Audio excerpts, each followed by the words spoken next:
अस्सलामुअलैकुम दोस्तों, मैं हूं आपका दोस्त मोहम्मद हाशिम। आपका खैर मकदम है हमारी यूट्यूब चैनल राहत हाशिम में। उम्मीद है कि आप सब अच्छे से होंगे। अल्लाह से दुआ है कि आप जहां भी रहें सलामत रहें। तो चलिए आज का लेक्चर शुरू करते हैं।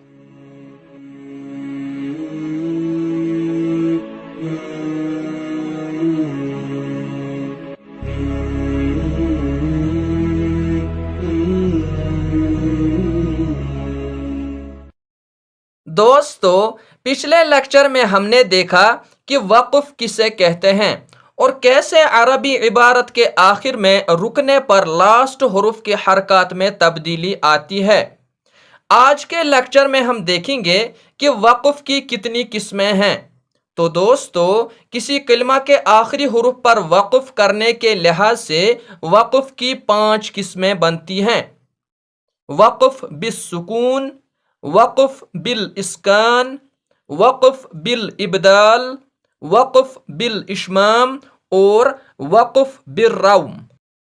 तो आइए जानते हैं पहले वक़्फ़ बिस्सुकून कब होता है। दोस्तों, कलिमा का आखिरी हुरूफ अगर पहले से साकिन हो तो वहां बगैर किसी तब्दीली के सांस और आवाज को रोक कर ठहरने को वक़्फ़ बिस्सुकून कहते हैं। जैसे फरगब, क़ला, यूलद। यानी यहाँ जब हमने वक़्फ़ किया, सांस और आवाज को रोक कर ठहर गए तो इनके लास्ट हुरूफ पर पहले से ही ऑलरेडी जज़्म यानी सुकून मौजूद था, इसलिए इस सुकून को बगैर तब्दील किए यहाँ रुकेंगे और इस ऑलरेडी जज़्म वाले हुरूफ पर वक़्फ़ यानी रुकने को वक़्फ़ बिस्सुकून कहते हैं। दोस्तों, हमने सीखा है कि अगर लास्ट के हुरूफ पर ज़बर, ज़ेर, पेश, दो ज़ेर, दो पेश, खड़ी ज़ेर और उल्टा पेश हों तो उन पर वक़्फ़ करने पर उन सब हरकत को जज़्म बन जाता है। लेकिन जब लास्ट वाला हुरूफ ऑलरेडी साकिन हो यानी उस पर पहले से ही जज़्म मौजूद हो तो जाहिर सी बात है कि जब जज़्म ऑलरेडी है और उस पर वक़्फ़ करेंगे तो जज़्म ही रहेगी। जैसे ये फरगब लिखा है तो इसको फरगब ही पढ़ेंगे वक़्फ़ करने पर। इसी तरह ये क़ला लिखा है और इसको क़ला ही पढ़ेंगे, और ये यूलद लिखा है और इसको यूलद ही पढ़ेंगे। इसके बाद हम देखेंगे कि वक़्फ़ बिल इस्कान कहाँ पे होता है। दोस्तों, जब कलिमा के आखिरी हुरूफ पर ज़बर, ज़ेर, पेश, दो ज़ेर, दो पेश और या के अलावा किसी और हुरूफ के नीचे खड़ी ज़ेर और वाव के अलावा किसी और हुरूफ पर उल्टा पेश हूँ, तो जब इन ज़बर, ज़ेर, पेश, दो ज़ेर, दो पेश, खड़ी ज़ेर, उल्टा पेश वाले हुरूफ पर सांस और आवाज़ को रोक कर ठहरते हैं, उस ठहरने को वक़्फ़ बिल इस्कान कहते हैं। तो वक़्फ़ बिल इस्कान जब करते हैं उसकी वजह से जो आखिरी हुरूफ पर ज़बर, ज़ेर, पेश, दो ज़ेर, दो पेश, खड़ी ज़ेर, उल्टा पेश होते हैं उनको जज़्म मानकर पढ़ा जाता है। जैसे यहाँ सूरतुल फलक में लिखा है कुल अऊज़ु बिरब्बिल फलक। लेकिन जब हम यहाँ इस गोल आयत की वजह से सांस और आवाज को रोक कर ठहरते हैं, वक़्फ़ बिल इस्कान करते हैं, तो फिर इसको फलकी नहीं पढ़ेंगे बल्कि इस ज़ेर के बदले जज़्म मानकर पढ़ेंगे फलक। लिखा है फलकी और पढ़ना है फलक, यानी वक़्फ़ बिल इस्कान होगा इस क़ाफ पर रुकने की वजह से। इसी तरह इस खलक़ के इस क़ाफ पर इस गोल आयत की वजह से सांस और आवाज को रोककर ठहरेंगे, वक़्फ़ करेंगे और क़ाफ पर ठहरने की वजह से जो इस पर ये ज़बर है इसको जज़्म मानकर पढ़ेंगे खलक़। लिखा है खलक़, لیکن چونکہ اس قاف پر رکیں گے اس لیے اس زبر کو جزم مانیں گے اور وقف بالاسکان ہوگا، یعنی زبر کے بدلے جزم مانیں گے۔ اسی طرح یہاں، یہاں اور یہاں بھی وقف بالاسکان ہوگا۔ پھر یہاں سورۃ الاخلاص میں لکھا ہے قُلْ هُوَ اللَّهُ أَحَدٌ، لیکن چونکہ ہم یہاں اس گول آیت کی وجہ سے اس دال دو پیش دون پر سانس اور آواز روک کر ٹھہریں گے، وقف کریں گے، جس کی وجہ سے اس دو پیش کو ہم جزم مان کر پڑھیں گے احد۔ لکھا ہے احدن لیکن پڑھیں گے احد، یعنی اس پر وقف بالاسکان ہوگا۔ اسی طرح اس صمد کے اس دال پر جب سانس اور آواز روک کر ٹھہریں گے، وقف کریں گے، تو اس دال پر جو یہ پیش ہے اس کو پیش نہیں مانیں گے بلکہ اس کو جزم مانیں گے اور پڑھیں گے صمد۔ لکھا ہے صمد لیکن پڑھیں گے صمد، یعنی اس پر وقف بالاسکان ہوگا۔ اسی طرح یہاں بھی وقف بالاسکان ہوگا۔ اس کے بعد اسی طرح سورۃ اللہب میں یہاں لکھا ہے سَيَصْلَىٰ نَارًا ذَاتَ لَهَبٍ، لیکن جب ہم یہاں اس لاسٹ حرف با پر سانس اور آواز روک کر ٹھہریں گے، وقف کریں گے، تو اس کو لہبن نہیں پڑھیں گے بلکہ اس گول آیت کی وجہ سے یہاں رکنے پر اس دو زیر کے بدلے جزم مان کر پڑھیں گے لہب۔ لکھا ہے لہبن لیکن پڑھنا ہے لہب، یعنی وقف بالاسکان ہوگا۔ اسی طرح یہاں لکھا ہے وَامْرَأَتُهُ، لیکن چونکہ یہاں یہ علامت وقف طا آتا ہے جس کا مطلب ہے کہ یہاں اس ہا پر سانس اور آواز کو روک کر ٹھہرنا ہے، اور جب یہاں ٹھہر گئے تو اب اس کو وَامْرَأَتُهُ نہیں پڑھیں گے بلکہ اس الٹا پیش کے بدلے جزم یعنی سکون مان کر اس کو پڑھیں گے وَامْرَأَتُهُ۔ لکھا ہے وَامْرَأَتُهُ لیکن پڑھیں گے وَامْرَأَتُهُ، یعنی یہاں بھی وقف بالاسکان ہوگا۔ یہاں بھی وقف بالاسکان ہوگا، جیسے حطب سے حطب پڑھیں گے، اور یہاں بھی وقف بالاسکان ہوگا جیسے مسدن لکھا ہے لیکن دال پر رکنے کی وجہ سے اس کو پڑھیں گے مسد۔ دوستو اسی طرح یہاں سورہ یونس میں آیت نمبر 107 میں لکھا ہے یصیب بہ من یشاء من عبادہ، لیکن دوستو چونکہ یہاں یہ جو چھوٹا سا طا لکھا ہے یہ علامات وقف میں سے ایک علامت ہے، اور اس علامت طا کی وجہ سے ہم یہاں اس ہا پر سانس اور آواز روک کر ٹھہر سکتے ہیں۔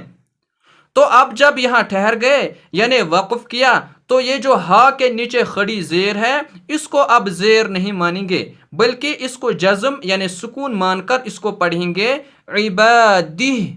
لکھا ہے عبادہ لیکن پڑھیں گے عبادہ، یعنی یہاں وقف بالاسکان ہوگا۔ تو اب وقف بالاسکان کب ہوتا ہے؟ جب بھی ہم کسی کلمہ کے آخری حروف پر سانس اور آواز کو روک کر ٹھہرتے ہیں اور اس آخری حروف پر زبر، زیر، پیش، دو زیر، دو پیش، کھڑی زیر، الٹا پیش ہوں، وہاں جو وقف ہوگا اس کو وقف بالاسکان کہتے ہیں۔ اس کے بعد ہم دیکھیں گے کہ وقف بالابدال کہاں پہ ہوتا ہے۔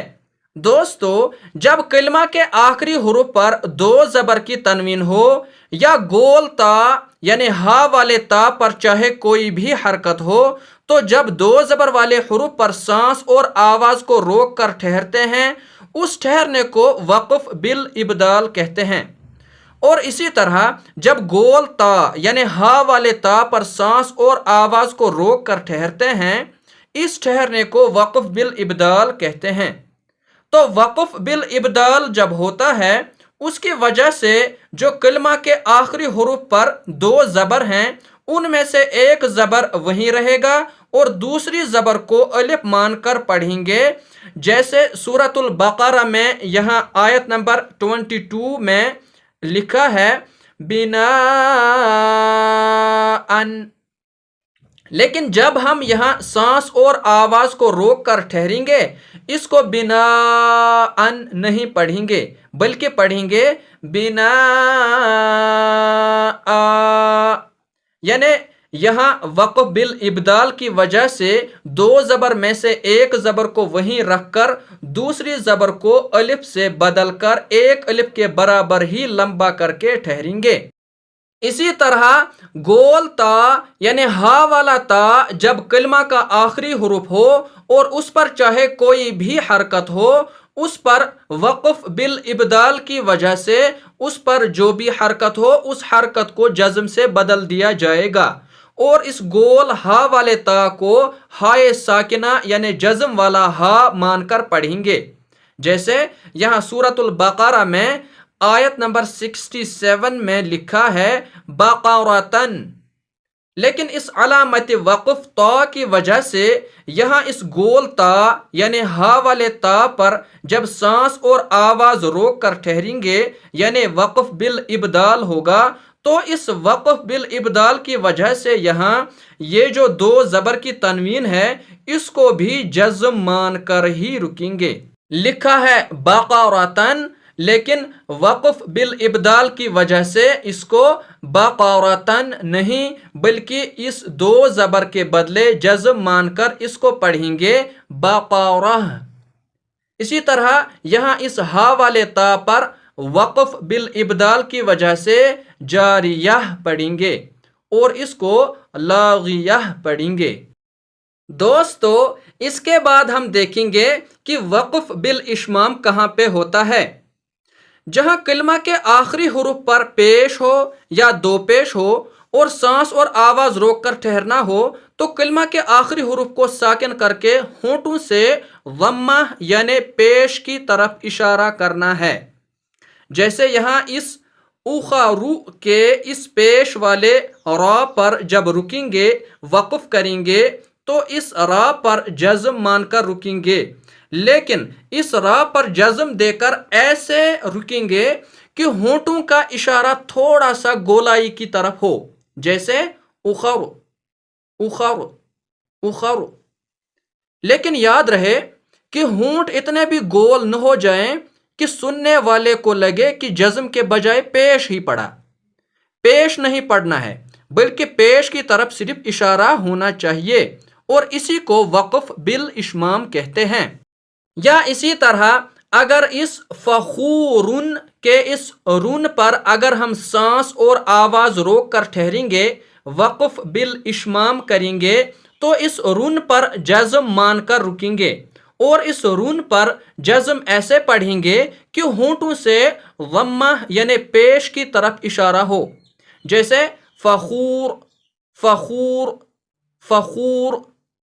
थोड़ा सा होंठों का गोलाई की तरफ इशारा करना है, पेश की तरफ पूरे गोल नहीं करने हैं। तो अब हमने सीखा कि वक़्फ़ बिल इश्माम सिर्फ पेश और दो पेश पर होता है और आखिरी हुरूफ को साकिन करके यानी उस पर जज़्म लगा के होंठों से ज़म्मा की तरफ इशारा होता है। यानी होंठ पूरे गोल नहीं होते हैं पेश की तरह, लेकिन होंठों की गोलाई की तरफ इशारा होता है। जैसे यहाँ सूरतुल कौसर की आखिरी आयत में लास्ट के इस हुरूफ पर जो ये पेश है इस पर जब रुकेंगे वक़्फ़ करेंगे तो यहाँ पेश के बदले जज़्म मानेंगे और पढ़ेंगे अब तर अब तर अब तर। यानी रा को पढ़ते वक्त ज़म्मा की तरफ इशारा करना है। दोस्तों, लास्ट में अब हम देखेंगे कि वक़्फ़ बिर रौम कहाँ पे होता है। तो वक़्फ़ बिर रौम ज़ेर, दो ज़ेर, पेश और दो पेश पर होता है। तो वक़्फ़ बिर रौम में क्या होता है कि कलमा के आखिरी हुरूफ की हरकत का 1/3 हिस्सा पढ़ा जाता है।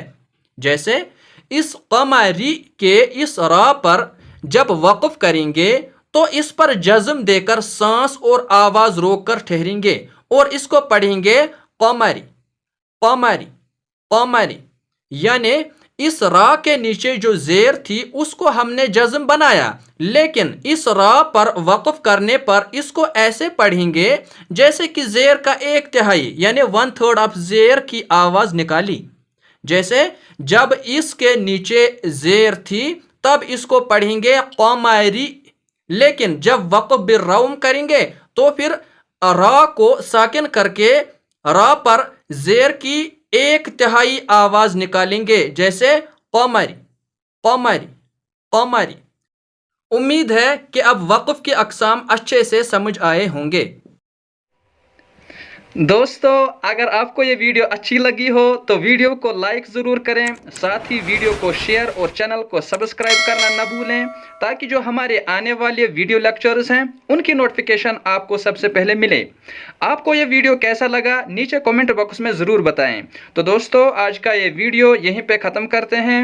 अपनी दुआओं में हमें भी याद रखिएगा। अल्लाह निगहबान।